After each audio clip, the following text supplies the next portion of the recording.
Hai adik-adik, kembali lagi dengan Kak Rina di online class 101.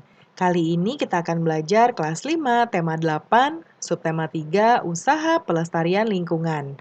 Di pembelajaran 3, kita akan belajar Bahasa Indonesia, PPKN, dan IPS di halaman 112 sampai dengan 118. Adik-adik gimana kabarnya hari ini? Semoga semuanya dalam keadaan sehat ya.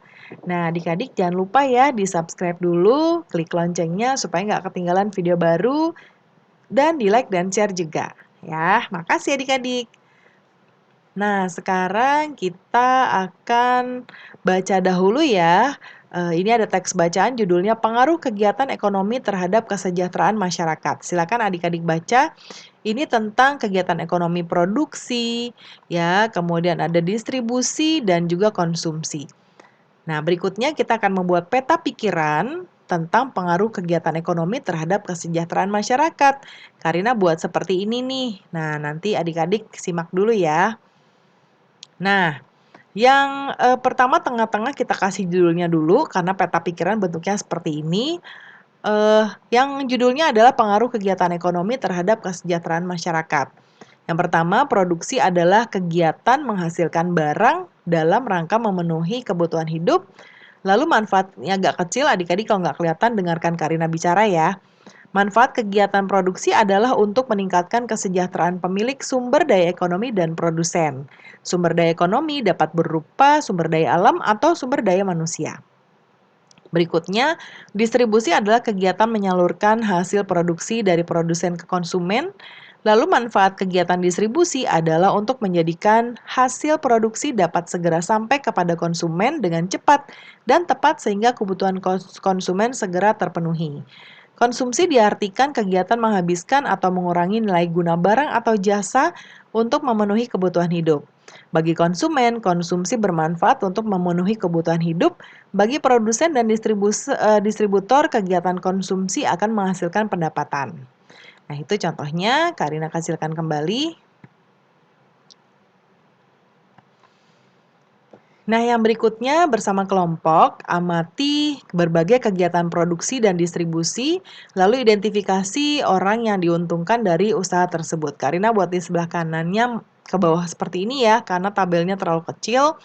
Jadi yang pertama contoh pabrik kerupuk ini sudah ada di situ, menjual pasir juga sudah, Karina akan bacakan yang ketiga. Ya, ini yang ketiga. Nanti kegiatannya tulis, menjual alat tulis ya, lalu jenisnya distribusi taruh di sini. Ya, orang yang diuntungkan adalah siswa-siswi. Nah, sebentar ya, Karina geser dulu. Nah, yang diuntungkan adalah siswi-siswi di sekolah. Keuntungan yang diperoleh adalah kebutuhan alat tulis terpenuhi. Yang keempat, membeli makanan cepat saji. Jenisnya adalah konsumsi. Orang yang diuntungkan adalah pembeli membeli makanan cepat saji.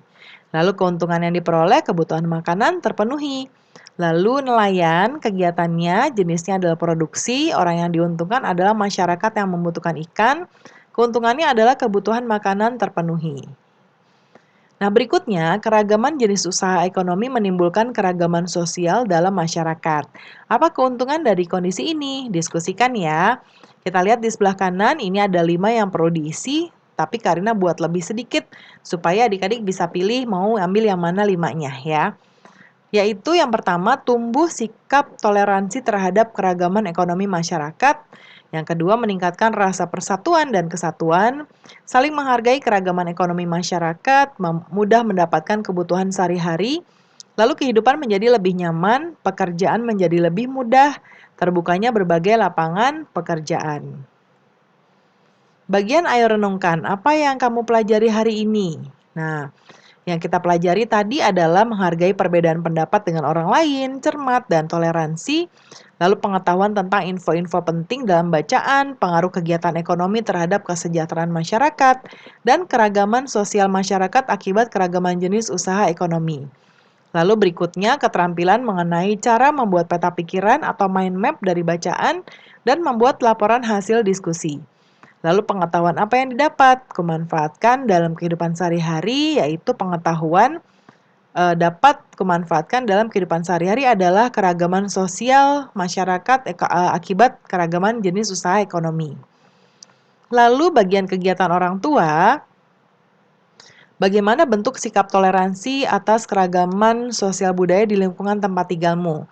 Nah, contohnya menghormati perbedaan yang berada di sekitar tempat tinggal, tidak melakukan diskriminasi terhadap warga lainnya, tidak memaksakan kehendak kepada orang lain, saling menghargai dan menghormati antar sesama warga. Kemudian berikutnya tuliskan berbagai konsumsi yang dilakukan oleh keluargamu, ya.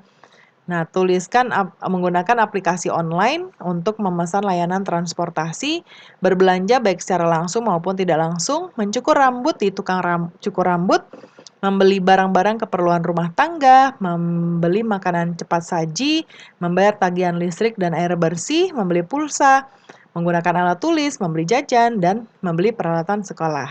Pembelajaran kita sudah selesai ya adik-adik. Semoga bisa bermanfaat. Jangan lupa di-subscribe dulu ya. Klik loncengnya supaya nggak ketinggalan video-video baru. Dan like dan share juga. Terima kasih sudah menonton sampai akhir.